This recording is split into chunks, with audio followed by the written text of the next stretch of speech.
Good evening everyone, Abyssful Coach is finally back. Yeah, so I've been gone for so long. The combination of this heat wave here in the UK and more hours at work have made doing videos a lot more difficult. However, I do have a scripted video in the works right now, that'll be a new Ghost guide. But until then, I want to show you the deck I've been playing recently, which is Invoked Fiendsmith. Yep, they made new Invoked cards in one of the best sets of the year, Chaos Origins. Speaking of which, I may have some other deck profiles from that set coming up at some point. And I thought, well, why not mix one of my favourite cards with my favourite engine? So we're mixing Invoked with Fiendsmith, using one of the new cards to bridge between both of the engines.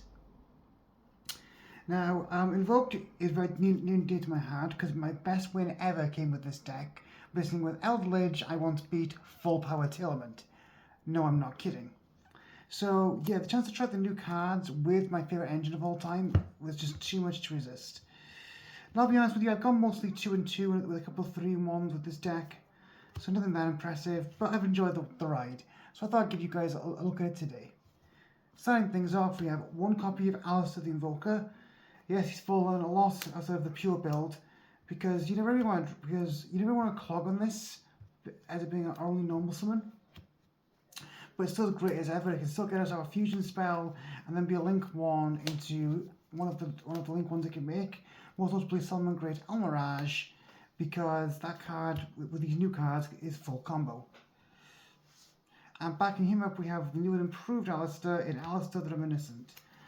Now, the thing for this card I don't like, which everyone's explained, is he's not Alistair the Invoker, so he can't get. So it's kind of a devious way to make players buy more into the new Invoke stuff, because they just say an Alistair, not Alistair the Invoker. But you can still play a few of the old Invoke cards, which I'm still doing in this build. So what does this card do then? Well, first I can summon itself by granting a fusion or an Invoke card 1,000 more points. Meaning that this card can not only extend your combos, it can help you push through boards going second. Especially with Desiree, we'll talk about that in a bit. In addition to this, you can add your Invoked card, so an Invocation card on summon. This gives you access to both the old Invocation for quick fusion summon or the Invocation Sword, which gives you a fusion summon that gives you a recycle of your banished cards and a way to recycle your other Invoke cards later in the game. So this card is both a decent start if you draw it, a great extender that gives you access to a powerful fusion spell, and a way to play going second by giving monsters ability to trample over opposing big monsters. And I'm also running one Magical Meltdown as another way to get to Alistair and to insulate our fusions against hand traps. Then we're playing the best card in this build, 3 copies of Iwaz, the Divine Spirit of the Law, along with 3 copies of the Sacred Spirit Sword, Iwaz to search it. So Iwaz can banish itself from hand or field to get us to Alistair, and as on the field, it can also cause a fusion summon, meaning you're best off getting it with this card, which just summons it right from the deck. In addition to this, the card can, refresh for a second, can also give you a fusion summon if a fusion is sent to the graveyard by sending yourself back from the yard and fusion summoning. This card gives us access to a bunch of powerful Invoke cards if you use it as well, most notably Raijin. But more importantly, this card is the bridge between the 2 engines.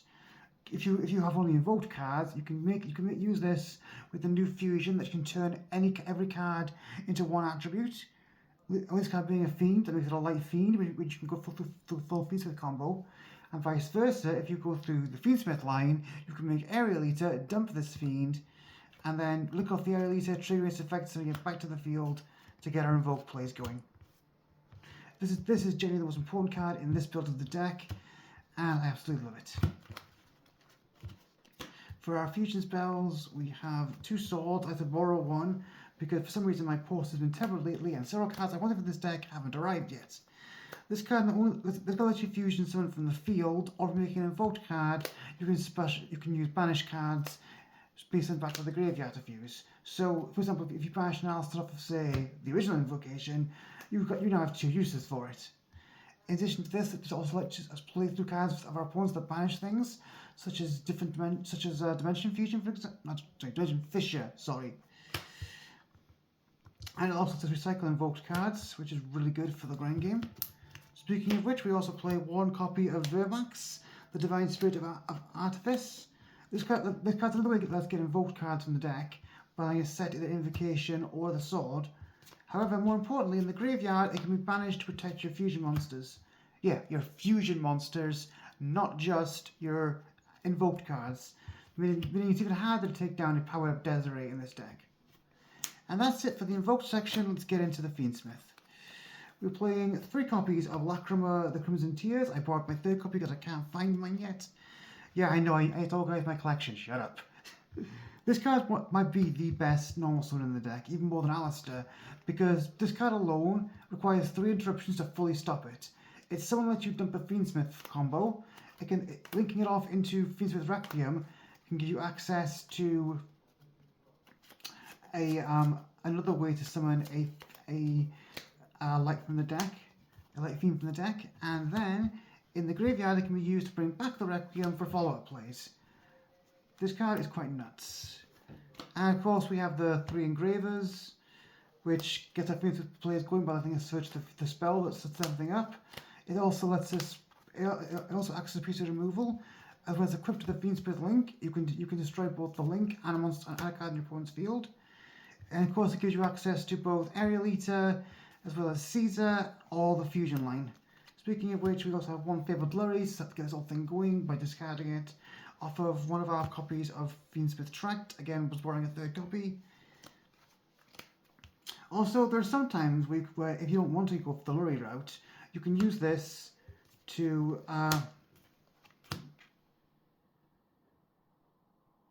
since the card doesn't care what you discard, you can go this, get this, dump a useless hand trap, and now not only do you have a Lacrima play, you have a card in your grave for certain invoked fusions.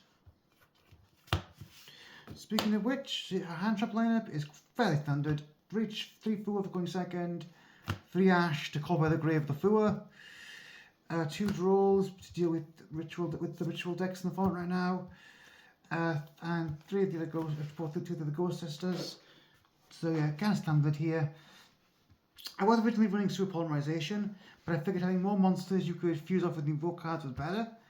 So now I'm currently running this build of hand traps. I can also see myself cutting these to play to main deck the other Fua. Sorry, the other Charmy I meant to say. And that is the 40 card main deck. We'll go to that next one to the extra deck. Fiendsmith part first because it's the most simple. Requiem, Sequence, Agamonde, Caesar, Desiree, and the Bridge in Aerial Eater. Now this card's obvious. It's any light fiend gets into this. If you summon one of your cards to start your combos, usually Lacrima. This is how we make fusions, and then you link it off and give your Desiree protection. This one I want to talk about actually because this card only makes our Desiree borderline unbeatable in battle, making it 800. It lets you play through a bunch of more interruptions because it can just bring the Desiree back from the graveyard.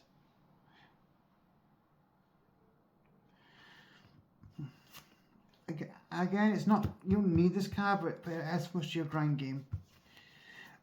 Caesar just stops 2 summons, that's obvious. I think Desiree is actually the better one. This build being a fusion, meaning it does have synergy with the invoked cards, particularly the new Alistair that can give it an additional buff, making it 6800. Yeesh. And so, and that's an Aerial Eater, which we can make with our Fiendsmiths. It then can dump a Fiend that is level 6 or higher. No, sorry. You can send 1 Fiend monster from your deck to the graveyard, and then you can banish 2 level 6 higher Fiends to submit it again. So you go into this, you dump Iwas, you then link it off to make either the Fiendsmith link to or the SP level Knight. That triggers this, it comes back, you get an invoked fusion summon, and that's both your engines. Or again, you just made this a light and you go into the Fiendsmith package. Next for the invoked cards, we have one of each of the new ones. Invoked Soroa, Invoked Oceanus, and Invoked, I think it's pronounced Baybaron. I'm also playing them with the classics like Mechabar and Raijin. Yeah, again, the Raijin hasn't come yet. It should be in the deck. We're also playing the new boss of the deck in Hyper Invoked Aeon, as well as we're playing Invoked Omega.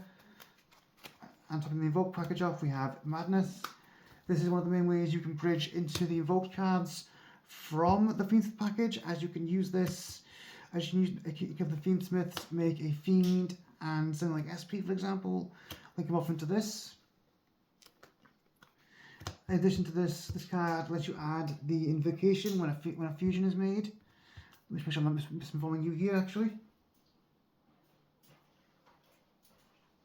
So you can go into Desiree with this up, and then just go right into your Invoke cards, as long as you have any monster with the right attribute in your hand.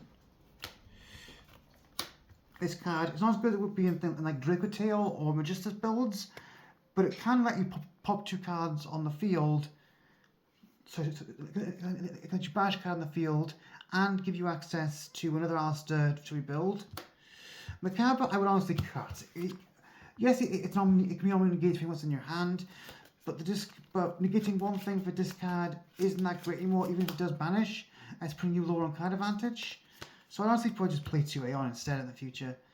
Speaking of which, Aeon, if you make it with this guy can banish 3 cards on summon. Sorry, up to 3 cards, up to the number of fusion material you use, and then it can rip through from the extra deck. In this build, I admit we don't do that very often. We usually need 2 to make it. More importantly, in this build, it turns everything into an attribute of your choice other than itself. So you make this with Iwaz up, you declare light, Iwaz is a light fiend, you know the rest. This card is insane because it's a one-sided macrocosmos for opponent's monsters that can just turn off several decks around the graveyard. And in addition to this, not people talk about this. This card in grave can get like 1 fusion attack directly, which again, 3/5, potential 5 or 6/8. Yeah, I don't think to explain why that's busted in this deck. Babylon lets us continue our combos by giving us access to this card. Then we get access to Invocation and Protection for our fusions. It also lets in the graveyard lets you reduce the opponent's monster attack points by the points of any fusion you control. So again, if you got one of these 2 up, that's probably going to reduce their points to 0 and make it very easy to OTK. And of course, the best part of this deck is Invoked Sorrowa, because it lets you bring back a monster from the player's graveyard, level 6 or less, while negating their effects, and lets you fusion summon when it's in the graveyard, using it splashing itself and cards on the field or graveyard. Meaning this card can both get back an Alistair for a fusion and then use itself to fuse in the graveyard. And what's more, this is the easy card to make in the deck, and I'll show you why now. Again, proxying this one player to borrow it. Summon Great Almirage can be made with just Alistair. So you go Alistair, Invocation, make this, Invocation, summon this out, and you're off to the races. Finally, of course, we have 1 SP Little Knight for the last flex spot of the deck.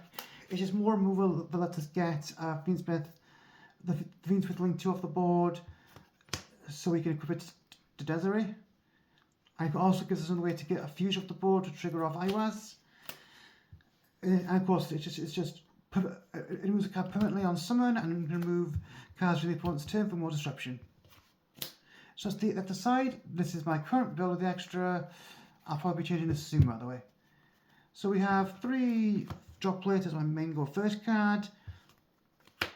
If I'm playing a certain matchup, I know some of the hand traps will be needed for either disruption or invoke summons. They often come out for this because it weakens the opponent's monster and disrupts their plays, meaning it's more easy to run them over with things like Desiree, Aeon, or using the fusion graveyard effects. I am playing Super Polymerization because you can just use one of your opponent's monsters to make one of your invoked cards if you have the Alistairs, kind of like what Shadol used to do back in the day. However, as I'm not playing the new target from Chaos Origins, these are a spellcaster and a non-spellcaster, I'll probably cut this from this particular build. I think I'd probably rather just play it at the hand trap instead. We've got back row hates, because with that new chess deck out, and Labyrinth being an okay anti-meta pick, having more backward structure I think is really good. Playing the other Shami, Perulia, for decks that someone wants in their hands. Someone's playing, for example, Vanquish Soul, which is still a decent option. It's not too bad against certain ritual decks, who summon some things from that, sometimes from the hand. Yes, it's not the main deck, because I don't think there's enough decks that play out of the hand enough just to justify it in the main, but it's still really good. And finally, of course, The best board breaker for a second, evenly matched. No can reduce the opponent's resources significantly. It also puts them face down so they can't get access to them again. And nowadays in Yu-Gi-Oh, you don't have to win on your own first turn, going second. You can just use this, set up your own board with the opponent down that many resources, so the opponent not going to be able to break whatever you make, and you just kill them on turn 4. And that was Invoked Fiendsmith. The ease which you can bridge between the two engines I thought was really good. I like the power both decks give. Again, playing this again, I probably would not play the Macabre because I think it just is too resource intensive for what it does, and Desiree just does the same thing but pretty much just better. One thing I've also considering playing in this deck is the other level 6 fusion, the Princess, because in a pinch with all the hand traps we're playing, she can draw us cards. In addition to this, there was one time in the event where she was much better than Aerial Eater, and I could have made me a Caesar with the Wrath in hand I had, but that's the power of hindsight, I guess. Thank you all for watching. It's good to be back. Stay tuned for the next GOAT guide, hopefully coming out next Monday. See you then, guys.